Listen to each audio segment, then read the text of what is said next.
It's one of his most famous songs. You hear it, and you think of him. You think of bright lights, casinos, and pure energy. It's the theme song to one of his most popular movies. The movie was a hit. The song was a monster, so why didn't Elvis want to promote it? Why did a song that seemed like a guaranteed #1 smash get treated like an afterthought?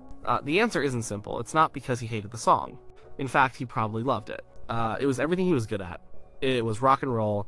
It was excitement. It was the kind of performance that made him a star in the first place. The problem wasn't the music. The problem was business. The problem was a man named Colonel Tom Parker. To understand what happened with that song, you have to understand the world Elvis lived in during the mid-1960s. He was in a cage, a beautiful golden cage, but a cage nonetheless. The rebellious energy of the 1950s was gone. He'd come back from the army a different kind of star. He was a family-friendly movie star now. The formula was set in stone. Elvis would play a race car driver, or a fisherman, or a pilot. He'd meet a girl. He'd sing a few songs. There'd be a misunderstanding, maybe a fist fight. Then he'd sing another song and get the girl in the end. The movies made a lot of money. They were safe, they were predictable, and they were slowly killing his spirit. Elvis was an artist. He wanted to be a great actor, like his heroes James Dean and Marlon Brando. He had the talent for it. You can see flashes of it in his early films, but the Colonel didn't care about art. The Colonel cared about money, and the movie formula was a guaranteed moneymaker. Why risk it on a serious, dramatic role that might fail? So Elvis was stuck. He would show up to the set, sing songs he often disliked for movies he didn't believe in, and collect a paycheck. Well, he was getting rich, but he was also getting bored. He was losing the fire. Then came this movie. It was different. It was set in Las Vegas, a city that matched his own larger-than-life persona. And it had a great co-star, Anne Margaret. Their chemistry was electric. It was so real, it jumped right off the screen. People on the set thought they were having an affair. Maybe they were. What mattered was that for the first time in a long time, Elvis seemed alive. He was engaged. He was having fun. The energy was back. And the music for this movie was a step up.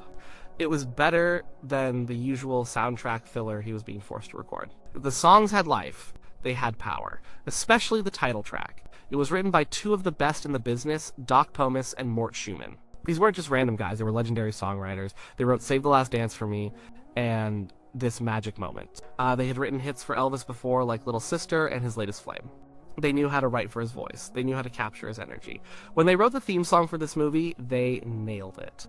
It was a bolt of lightning. The lyrics were a perfect celebration of the city's wild spirit. The music was a relentless driving force.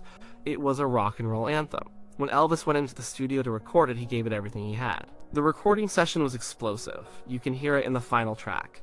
That's not a man going through the motions. That's a man cutting loose. That's the real Elvis. The song was a guaranteed, certified, solid gold hit. Everyone knew it.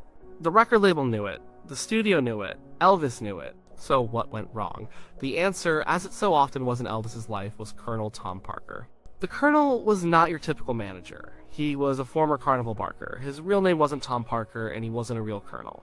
He was, an illegal immigrant from the Netherlands named Andreas van Kwijk. He had a secret past he was always running from. This history shaped how he did business. He was all about the hustle, the deal, the angle. He saw Elvis not as a human being or an artist, but as his main attraction, his greatest prize, and he was determined to squeeze every last cent out of him. The Colonel had a rule. It was a rule he never, ever broke. If Elvis was going to record a song, the Colonel's publishing company had to get a piece of the action. This was how the system worked. Songwriters write songs. They make money when those songs are played on the radio or sold on records. This is called publishing rights. The Colonel demanded that any songwriter who wanted Elvis to sing their song had to give up a percentage of their publishing rights to him and Elvis. For most up-and-coming writers, this was a painful but necessary deal.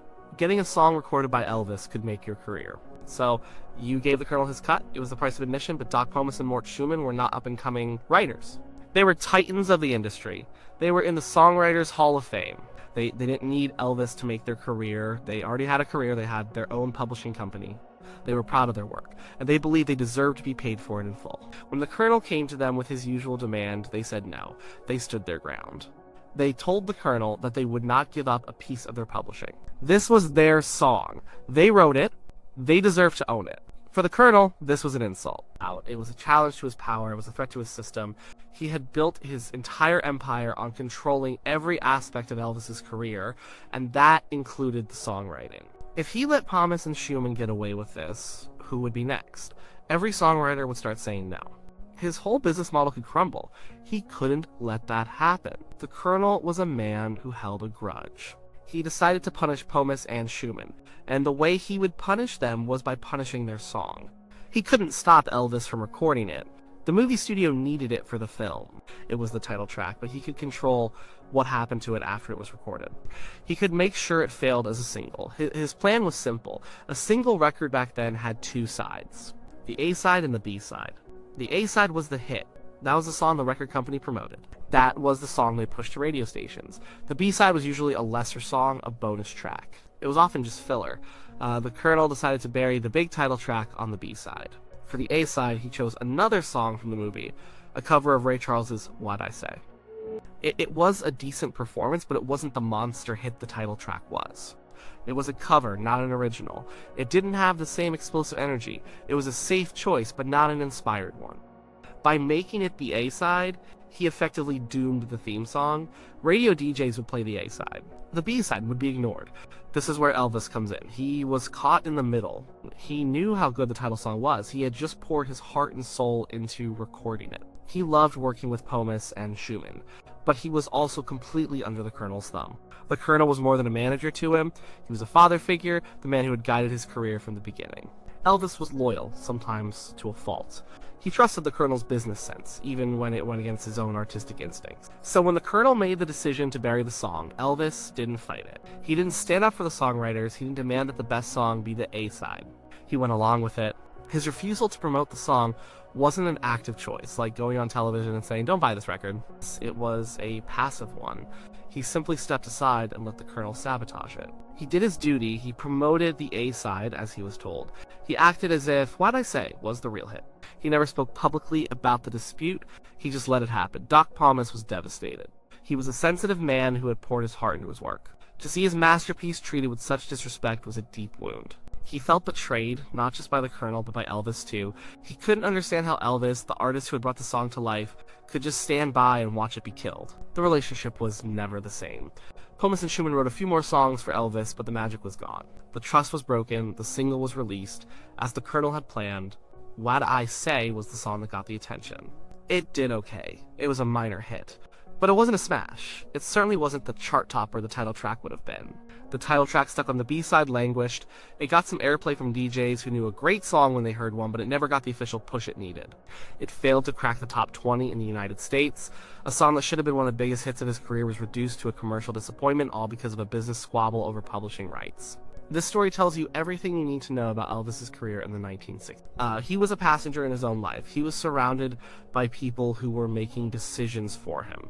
Decisions that were often based on greed rather than art. And he had the talent, he had the charisma, he had the voice, but he didn't have the control. He was trapped by his own fame and by the man who had helped create it. The irony is that, in the long run, the Colonel failed. He may have won the battle, but he lost the war. You can't keep a great song down forever. Over the years, people forgot about the singles chart performance. They forgot about the A-side. But they didn't forget the B-side. That song started to take on a life of its own. It was too powerful, too exciting to be ignored. It became synonymous with the movie. More than that, it became the unofficial anthem of the city of Las Vegas itself. You can't go to Las Vegas today without hearing it. It's played in commercials, in casinos, at sporting events. It's blasted from speakers on the street. It has been covered by countless artists. Yes, it has outlived the movie, it has outlived the Colonel, it has outlived Elvis himself. It became one of his most iconic, most beloved, and most enduring recordings. The song that his own manager tried to bury refused to die. Its energy was too pure. Its joy was too infectious. Art, in this case, found a way. So, when people ask why Elvis refused to promote his own movie's theme song, the answer is complicated. He didn't refuse because he disliked it. He refused because he was a loyal soldier following the orders of a cynical general. It was a silent protest born of a difficult position. He was trapped between his artistic respect for the songwriters and his personal loyalty to his manager. The conflict was about money, power, and control. It was a story of a brilliant song that became a victim of the music industry machine. And that song, the one that survived sabotage and became a timeless classic, the anthem of the city of neon lights, was Viva Las Vegas.